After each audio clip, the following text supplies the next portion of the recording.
જય શ્રી કૃષ્ણ। એક પતિ પત્ની હતા, ખૂબ જ ગરીબ, પણ બંનેને એકબીજા પ્રત્યે પ્રેમ, લાગણી, હમદર્દી ખૂબ જ હતા, પણ આર્થિક પરિસ્થિતિ ખૂબ જ ખરાબ હતી। હવે મોટામાં મોટો એમનો તહેવાર નાતાલનો તહેવાર આવ્યો। હવે નાતાલમાં પહેલાં પતિને એમ થયું કે મારે કંઈક ને કંઈક મારી પત્નીને કંઈક ને કંઈક ગિફ્ટ આપવી જોઈએ। હવે પહેલું તો ઘણું વિચારે છે, મારે ગિફ્ટ તો આપવી છે, પણ મારી જોડે કંઈ છે નહીં, શું આપું? એને એમ વિચાર્યું કે મેં આ ઘડિયાળનો પટ્ટો છે નહીં, એટલે લાઈને હું આ ઘડિયાળ વેચી અને એના વાળ લાંબા છે એટલે સરસ મજાનું બક્કલ લાવું।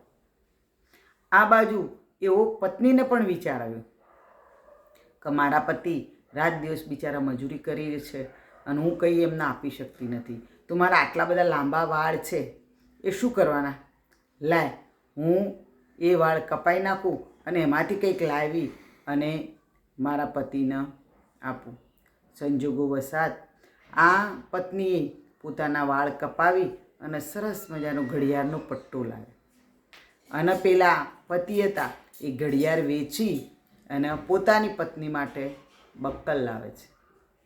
જ્યારે બંને એકબીજાની ભેટ એકબીજાની આગળ રજૂ કરે છે તો બક્કલ છે તો વાળ નથી અને પટ્ટો છે, ઘડિયાળનો પટ્ટો છે તો ઘડિયાળ નથી, પણ બંને વચ્ચે પ્રેમ તો છે જ। આ વાત તમને ગમી હોય તો લાઈક કરજો, શેર કરજો અને સબસ્ક્રાઈબ કરજો। જય શ્રી કૃષ્ણ।